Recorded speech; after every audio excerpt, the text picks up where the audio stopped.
disappointing day for Victoria Police. Australian shoppers will be blocked from Amazon's US and UK websites. Treasurer Morrison was warned. An extraordinary interview. You think I'm going to put on first or anyone else to finish me? The prospect of a party splitting right there on live television. Good news for Australia's lowest paid workers set to get a pay rise of 3.5%. News you can trust, opinions you can't ignore. This is Sky News, Australia's news channel. Weekend Live, it is back on. President Trump confirms a planned summit with the North Korean leader will go ahead as scheduled. The man who allegedly stabbed a woman to death on the New South Wales far south coast remains under police guard in hospital. Boaters in New South Wales warned today to be on the lookout for more than 80 shipping containers that fell from a vessel. One Nation's Brian Burston refusing to quit his Senate seat despite calls from Pauline Hanson for him to do so. Later in sport, the Crows confirmed Brad Crouch is headed for groin surgery with concerns his season is now over. And in weather, hazardous surf for parts of the New South Wales coastline today. Showers with gusty winds also possible. For more details, Channel 603.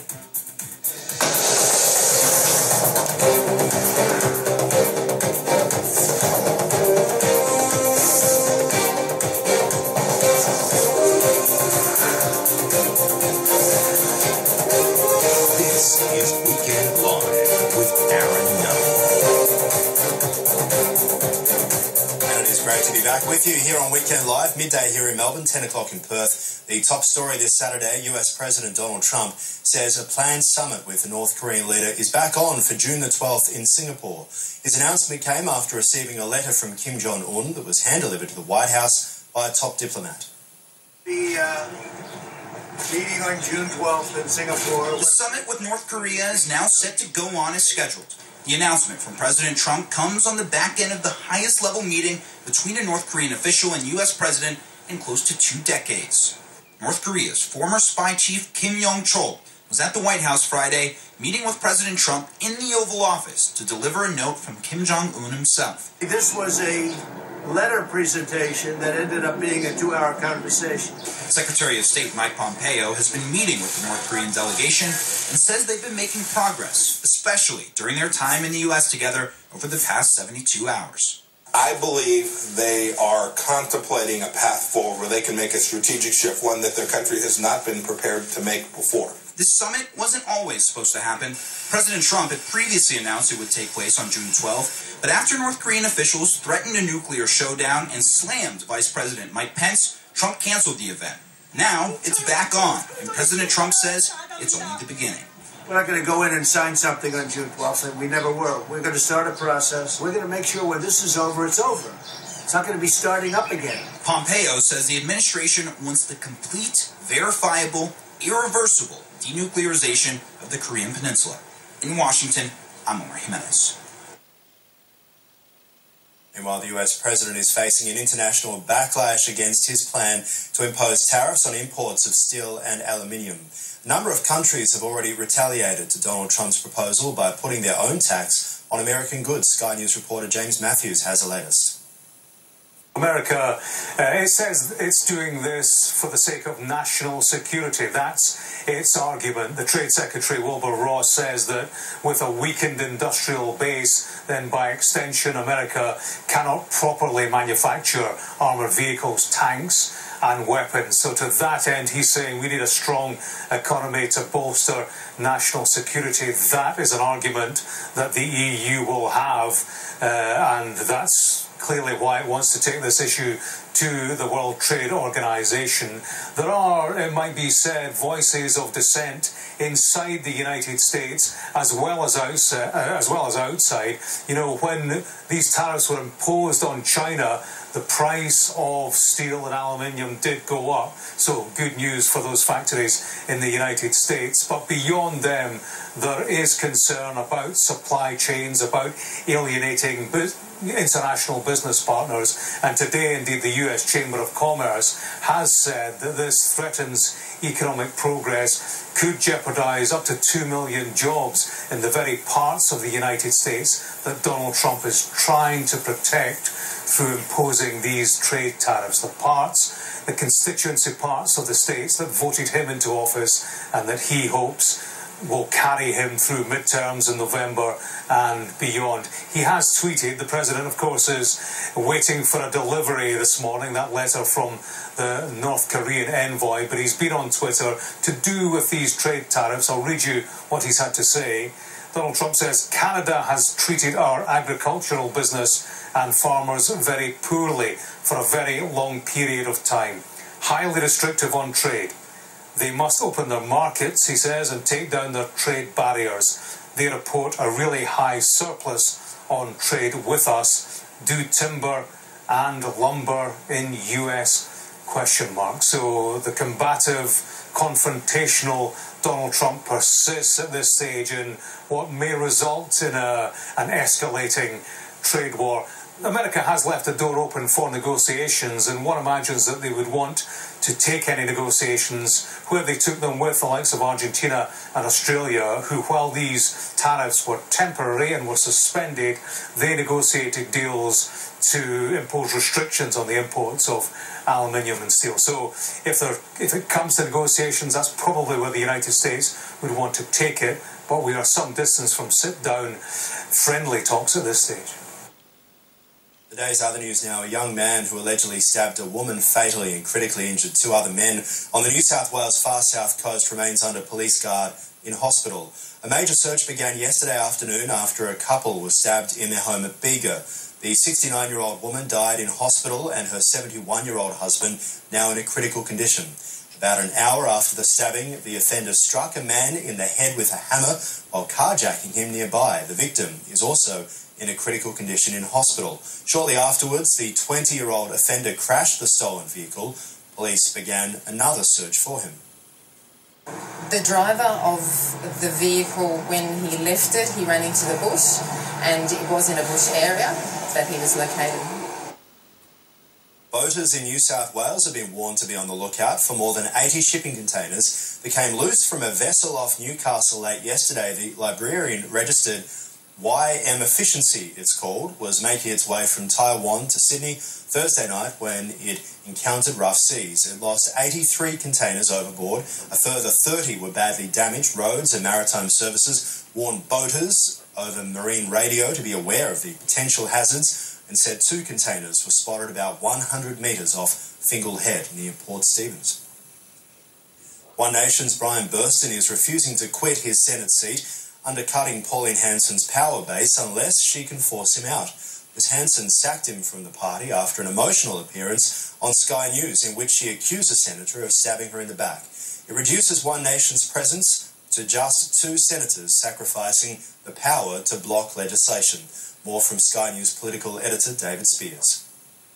After this emotion-charged appearance on Sky News, there was no turning back. This isn't the first time Brian stabbed me in the back, and that goes back a long time ago. And you think this hurts me. It hurts me deeply because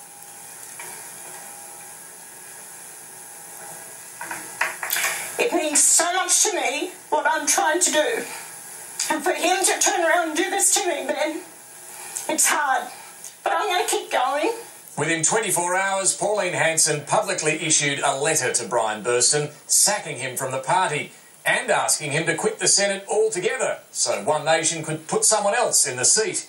He won't be doing that. Oh, that's disappointing. She's saying she has no longer the confidence that I will agree with every single decision she makes as President for life. I thought I joined One Nation as a democratic political party, not a dictatorship. I'm very disappointed with that letter. However, I shall inform over the radio to Senator Hanson that I will not be vacating my Senate position in the House, and I shall not be resigning from One Nation. If she wants to remove me from One Nation, she is entitled to cancel my membership, and that will make me an independent, but that's her call. Of the 30 One Nation candidates elected to federal and state parliaments over the years, 21 have now either been sacked, have walked away, or have been ruled ineligible. It's not a great record. Of the 4 who were elected to the Senate just 2 years ago, only Pauline Hanson remains. She still has one colleague, Peter Giorgio, who replaced Rod Cullerton. But with just 2 now on the crossbench for One Nation, the party no longer has the power to block legislation. This significantly weakens the power of One Nation, but Pauline Hanson had little choice as she sought to reassert some authority after a damaging split over company tax and a falling out with Brian Burston over internal matters as well. One Nation is now looking for a new candidate to run on the Senate ticket in New South Wales, with Mark Latham amongst those who've been approached. David Spears, Sky News, Canberra. Footy fans who get into fights at games would face blanket bans from all matches under new guidelines now being considered by the AFL. It comes a week after a spate of violent brawls at the Docklands Stadium in Melbourne. Violence at footy matches is a scourge, and it's one the AFL plans to clamp down on hard. Following brawls at the St Kilda-Collingwood match at Etihad Stadium last week, the league is now considering banning fans involved in fights from all games as part of a review into matchday conduct and entry policies. Violence erupted in the Medallion Club at the Docklands venue, with terrified onlookers filming the melee. Etihad Stadium issued its first lifetime ban over the bashing, while Victoria Police has charged 2 of the men allegedly involved in the altercation. Police are also hunting a 3rd man involved in the brawls, seen here in CCTV dressed in red Liverpool Football Club gear. Anyone with information should contact Crime Stoppers. Patrick Murrell, Sky News, Melbourne. A Sydney man has been trapped inside his crashed car for more than an hour after the accident brought down power lines across the vehicle.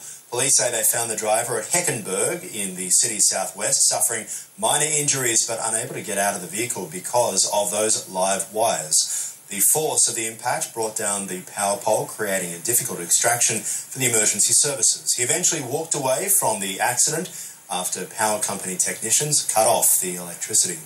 Parking fines are about to get cheaper for New South Wales drivers following a major penalty overhaul by the state government. The 10 most common parking fines will be slashed by a quarter, 25%, in this month's state budget. State government only issues about 10% of all parking fines, but the Treasurer, Dominic Perrottet, is pushing councils to follow his lead in slashing minimum fines from $110 to $80. Well, we're leading by example here in New South Wales by cutting our fines by 25%, by allowing councils the flexibility to charge less. The ball's in their court. I urge them to do so. The changes come into effect from the 1st of July and affect zones including around Barangaroo, as well as the Sydney Foreshore, Centennial Park and Sydney Olympic Park as well. 3 women have filed a new class action lawsuit against disgraced movie producer Harvey Weinstein. One woman alleges Mr. Weinstein raped her after she came to his office to pitch her internet startup back in 2011. She says, as she explained her company's services, Mr. Weinstein began to caress her legs. According to the suit, she made a video recording of the encounter on her laptop. Italy's new Prime Minister has been sworn in, ending 3 months of political uncertainty. Giuseppe Conte will now head the country's first populist government. He arrived in a taxi and turned not to the Parliament but away from it, towards the people. Meet Italy's new Prime Minister, Giuseppe Conte, the law professor thrust into the top job. The people had voted for something different, and 3 months later they got it.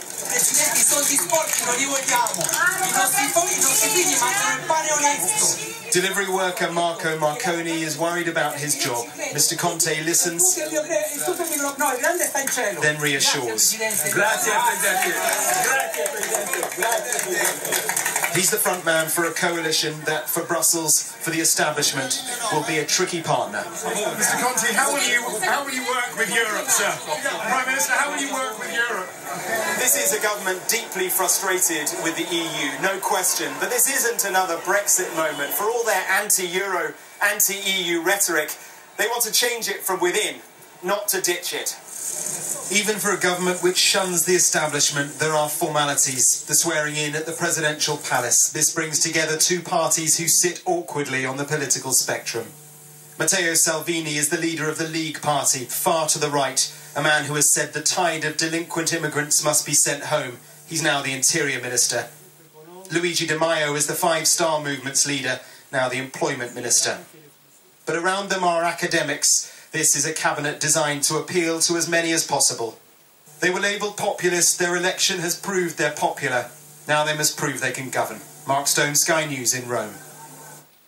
And the Spanish Prime Minister Mariano Rajoy has been forced out of office by a vote of no confidence. The motion was called after Mr. Rajoy's Conservative Popular Party was found to have benefited from a major corruption scandal which resulted in the conviction of several former party members. A new government will now be formed by the opposition Socialists, with leader Pedro Sanchez expected to be appointed as Spain's Prime Minister by Monday. Mariano Rajoy was eventually brought down by a corruption scandal that saw his senior party officials being jailed. His arch-rival, the opposition socialist leader, Pedro Sanchez, seized his moment and called a no-confidence vote. Mr. Sanchez has lost elections in 2015 and 2016. His party has just 84 of Parliament's 350 seats. Spain will have a Prime Minister who hasn't won any elections. I'm aware of my responsibility in such a complex political moment in our country. What I can say is that I am going to face all our country's challenges with humility and commitment, and above all, with a lot of determination. I will transform and modernise our country, which is what the Socialist Party has always done when we have been in government. Mr. Rajoy entered office in 2011 and won re-election in 2015 and the following year. He's the first sitting Prime Minister to be removed from office. His term has been dogged with controversy. Pedro Sanchez has needed support from Catalan and Basque separatists to oust Rajoy. They will expect the country's new leader to be more sympathetic to their separatist causes. And Brussels, which has been quick to say it has full faith in Spain's new leadership, can expect Sanchez's socialists to continue backing the union. But in Spain there will be uncertainty. Sanchez's new political allies are singularly weak, but for now collectively strong. Keeping them all happy and together may prove a considerable challenge. Ashish Joshi, Sky News. Evacuation orders for residents surrounding one of Hawaii's volcanoes are now mandatory as eruptions continue. Authorities say if residents don't leave in time, they could be trapped with no access for help. Leilani Estates evacuees are supposed to be leaving the subdivision at 6 o'clock each night. They get the chance to re-enter the following day at 7 a.m. if conditions allow. But Hawaii County Civil Defense Agency officials are aware that many people have been staying overnight. They say that given the unpredictability of the fountaining at Fissure 8 and other fissures inside the subdivision, that is no longer safe. This is a mandatory evacuation order, and it means what it says. It means you must leave. The newly established mandatory evacuation zone is in the areas including and east of Pomaikai Street. Effective immediately, residents still inside have until noon tomorrow to leave, or they could face arrest or personal financial responsibility for rescue costs. Anybody who's there now, if they choose to say, in my opinion, it's okay, you take whatever you get, because it's not fair having had all that opportunity to leave, to not, and then expect somebody else to risk their life and come and get you when you could have gotten out. The mandatory evacuation order was signed this morning by Hawaii County Mayor Harry Kim and will last at least 60 days. According to the order, any resident who ignores mandatory evacuation by remaining inside Leilani Estates is on notice that they do so at their own risk, with the knowledge that emergency responders may not respond. Exactly 4 weeks to the day that the very first fissure opened up on Mohala Street here in Leilani Estates, USGS geologists tell us the volume of lava and the height and intensity in which the fountain is firing from Fissure 8 indicates that there is absolutely no way of knowing when this eruption event will be coming to an end. Let's get the latest sports news now. A pretty big blow for the Crows.